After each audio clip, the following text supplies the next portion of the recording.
Zero Malabar കത്തോലിക്ക സഭയ്ക്ക് പാത്രിയർക്ക പദവി അനുവദിച്ചു. അതേ സംബന്ധിച്ച ഉത്തരവ് നേരിട്ട് കൈപ്പറ്റാനായി ആർച്ച് ബിഷപ്പ് മാർ തട്ടിലും അതുപോലെ കത്തോലിക്ക സഭയിലെ മറ്റൊരു ബിഷപ്പും ചേർന്ന്, ബിഷപ്പ് ജോസഫ് പാംപ്ലാനിയും ചേർന്ന് വത്തിക്കാനിലേക്ക് പോയി എന്നിങ്ങനെയുള്ള വാർത്തകളാണ് ഇന്ന് സോഷ്യൽ മീഡിയ ഹാൻഡിലുകളിൽ നമ്മൾ കാണുന്നത്. അതിലെ ഒരു വിയോജനക്കുറിപ്പ് KCBCയുടെ പേരിൽ സർക്കുലേറ്റ് ചെയ്യപ്പെടുന്നുണ്ട്. പക്ഷെ അതത്ര ആരും ഗണ്യമാക്കുന്നുമില്ല. അപ്പോൾ ഇതിനെ സംബന്ധിച്ച് നമുക്ക് വാസ്തവങ്ങളെ അറിയില്ല.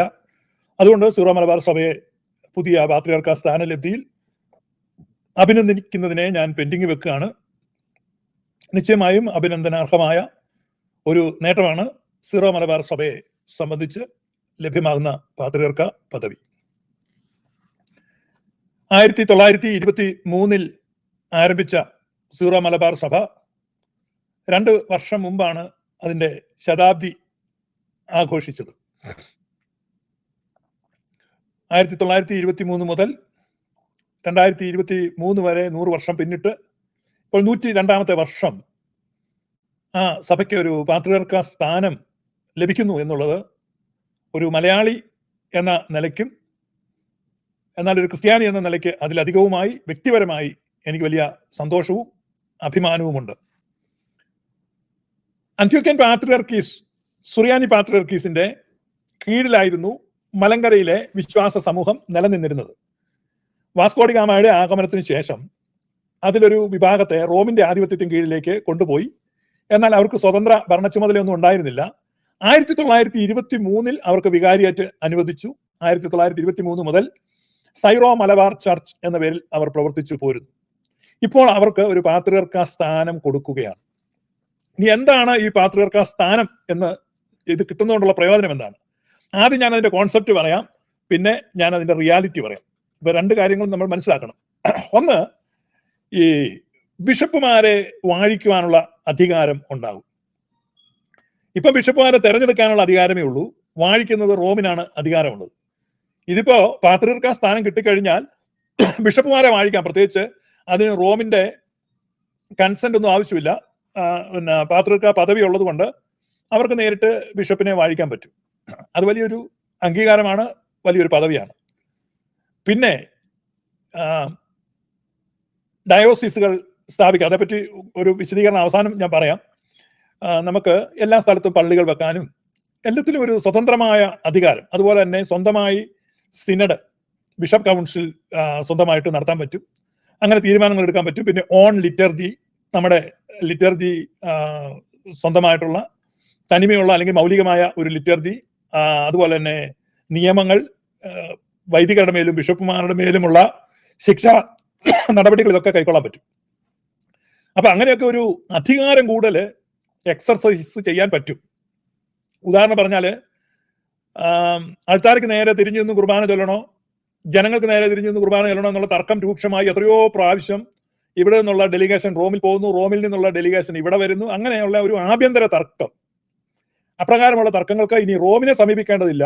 ഇവിടെ പാത്രിയാർക്കേറ്റ് ഉണ്ടെങ്കിൽ ഇവർക്ക് തന്നെ തീരുമാനിക്കാം എന്ന് പറഞ്ഞാൽ റോമിനൊരു തലവേദന ഒഴിഞ്ഞു കിട്ടും ഇത് കൊടുക്കുന്നതിലൂടെ. വീണ്ടും ഞാൻ പറയുകയാണ്, ഇത് കൊടുക്കുക എന്നുള്ളത് കൺഫേംഡ് ആയിട്ടില്ല. വത്തിക്കാന്റെ ഔദ്യോഗിക വെബ്സൈറ്റിലൊന്നും അറിയിപ്പ് വന്നിട്ടില്ല. കേരളത്തിലെ ചില ചാനലുകളും സോഷ്യൽ മീഡിയ ഹാൻഡിലുകളുമാണ് ഈ വാർത്ത പുറത്തുവിട്ടിരിക്കുന്നത്. അതുകൊണ്ട് ഞാൻ അതിനെ മുഖവിലക്കെടുക്കുന്നൊന്നുമില്ല, പിന്നെ ഈ വിഷയത്തെപ്പറ്റി പറയുന്നതെന്ന് മാത്രം. അപ്പോ ഈ കത്തോലിക്ക സഭയിലെ പാത്രിയർക്കീസുമാരെ പറ്റി നമുക്ക് ഒന്ന് മനസ്സിലാക്കാം. കത്തോലിക്ക സഭയെ പല പാത്രിയർക്കീസുമാരുണ്ട്. സീറോ മലബാർ സഭയെ സംബന്ധിച്ച് ഒരു ആലങ്കാരിക പദവി അവർക്ക് കിട്ടും. കാതോലിക്ക പാത്രിയർക്കീസിന്, കാതോലിക്ക പാത്രിയർക്കീസ് എന്ന് പറഞ്ഞാൽ അദ്ദേഹത്തിന്റെ he can govern his own right and territory but always under papal oversight. So Pope will always remain as an overseer to this patriarch. അതാണ് ഒരു ദുസ്ഥിതിയാണ്, അതൊരു നല്ല സ്ഥിതിയുമാണ്. പാത്രിയർക്കീസ് ആണ്, അപ്പോൾ തന്നെ ഒരു മേലധികാരിയുള്ള പാത്രിയർക്കീസ് ആണ്. എന്ന് പറഞ്ഞാൽ ഒരു മേലധികാരിയുള്ള പാത്രിയർക്കീസ്, വെറും പാത്രിയർക്കീസ് അല്ല. അപ്പോ ഈ സീറോ മലബാർ സഭയ്ക്ക് പുതിയ പാട്രിയാർക്കേറ്റ് വന്നാൽ തന്നെ he cannot override papal decisions. He cannot contradict Roman canon law. He cannot act independently in universal matters. He cannot reflect his independent opinion on international issues. ഒന്നും പറ്റത്തില്ല. അല്ല, റോമിന്റെ കീഴിലും ഗവേണസിലും റോമിന്റെ ഓവർസീയിങ്ങിനും ഒക്കെ കീഴിലായിരിക്കും. അതാണ് യാഥാർത്ഥ്യം. ഓർത്തഡോക്സ് പാട്രിയാർക്ക് ആണെന്ന് പറഞ്ഞു കഴിഞ്ഞാൽ he has full internal jurisdiction. He can consecrate bishops, he can call synods, and he can define disciplinary norms. He can oversee his flock all over the world. He is bound only by holy tradition and synodical decisions. എന്ന് പറഞ്ഞപ്പം നമ്മുടെ oriental orthodox കൂട്ടായ്മയിലെ ഒരു പാത്രിയാർക്കീസ് എന്ന് പറഞ്ഞാൽ ഈ പാത്രിയാർക്കീസ് bound ആയിരിക്കുന്നത് 3 സിനഡിക്കൽ decisions ആണ്. അത് നിക്യ, കോൺസ്റ്റാന്റിനോപ്പിൾ, എഫേസോസ് ബൗണ്ടഡ് ആണ്. നിക്യായ്ക്കും കുസ്തന്തീനോപ്പോലിസിനും എഫേസോസിനും ഈ 3 സുന്നോദോസുകളുടെ തീരുമാനത്തിന് താഴെ നിൽക്കത്തുള്ളൂ പാത്രിയാർക്കീസ്. പന്തിയോക്യൻ പാത്രിയാർക്കീസ് ആയാലും കോപ്റ്റിക് പാത്രിയാർക്കീസ് ആയാലും ഒക്കെ ആണ്. പിന്നെ ഉള്ളത് ഹോളി ട്രഡീഷൻസ് ആണ്, നമ്മുടെ വിശുദ്ധ പാരമ്പര്യങ്ങൾ. ഇതല്ലാതെ വേറൊന്നും അവരെ നിയന്ത്രിക്കുന്നില്ല. പക്ഷെ കത്തോലിക്ക പാത്രിയാർക്കീസ് അങ്ങനെയല്ല, റോമിന് കീഴിലാണ്. ഇപ്പം റഷ്യൻ പാത്രിയാർക്കീസോ അല്ലെങ്കിൽ ഗ്രീക്ക് പാത്രിയാർക്കീസോ എക്യൂമെനിക്കൽ പാത്രിയാർക്കീസോ അവരെന്ന് പറഞ്ഞാൽ 7 എക്യൂമെനിക്കൽ കൗൺസിൽസ്. അപ്പൊ 7 കൗൺസിൽസിന് അതാണ് അവരെ സംബന്ധിച്ച് they are bound to that 7 councils. ഇതാണ് വ്യത്യാസം. പക്ഷെ കത്തോലിക്ക പാത്രിയാർക്കീസിന് അങ്ങനെയുള്ള ഒരു സംഭവമില്ല. അതുപോലെ തന്നെ കത്തോലിക്ക പാത്രിയാർക്കീസിന് അവരുടെ ലിറ്റർജിയുടെ മേൽ തീരുമാനം എടുക്കാം. പക്ഷെ അത് പോപ്പിന്റെ അപ്രൂവൽ വേണം. എന്ന് പറഞ്ഞാൽ എന്ത് തീരുമാനം എടുത്താലും ഒരു പ്രധാനപ്പെട്ട കാര്യമാണെങ്കിൽ papal approval is A must. പക്ഷെ ഓർത്തഡോക്സ് പാത്രിയാർക്കീസിനെ സംബന്ധിച്ച് എന്ത് വേണമെങ്കിലും അവിടെ തീരുമാനിക്കാം. ഇപ്പം ചാൻ ട്രഡീഷനോ ലിറ്റർജിക്കൽ ബുക്സിന്റെ കാര്യത്തിലോ സാക്രമെന്റൽ ഡിസിപ്ലിന്റെ കാര്യത്തിലോ ഇപ്പൊ മൊണാസ്റ്റിക്കൽ ടൈപ്പിക്കോൺ എന്ത് വേണേലും അവിടെ തീരുമാനിക്കും. ഇപ്പൊ ഉദാഹരണം പറഞ്ഞാൽ നമുക്കൊരു ഷോർട്ടർ ലിറ്റർജി, ഇപ്പൊ വിശുദ്ധ കുർബാന നമ്മുടെ ഒരു 2 മണിക്കൂർ എടുക്കും. അപ്പൊ ആ വിശുദ്ധ കുർബാന നമുക്ക് ചെറുതാക്കുകയാണ്.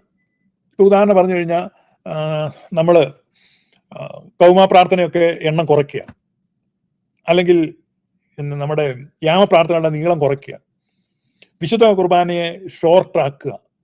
ഇപ്പൊ ഇവിടെ പാത്രിയാർക്കീസ് അങ്ങനെ തീരുമാനമെടുത്ത് വിശുദ്ധ കുർബാനയെ മോഡിഫൈ ചെയ്ത് അതിനുള്ള അധികാരമുണ്ട്. വേറെ ആരുടെ അപ്രൂവലിന് പോകേണ്ട ആവശ്യമില്ല.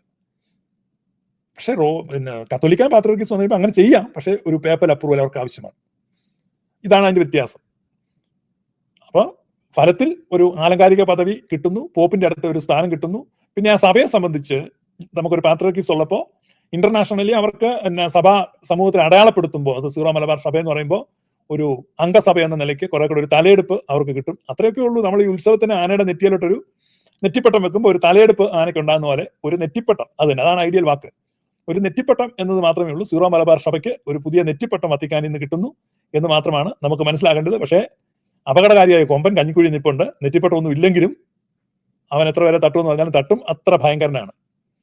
മനസ്സിലായോ? ഇതാണ് ഇത് തമ്മിലുള്ള വ്യത്യാസം. അപ്പൊ കേരളത്തിലെ അധികാരാവകാശങ്ങൾ പരിമിതപ്പെട്ട ആലങ്കാരികമായി പദവിയും സ്വീകാര്യതയുമുള്ള ഒരു പാത്രിയാർക്കി സീറോ മലബാർ സഭയ്ക്ക് വരുന്നു.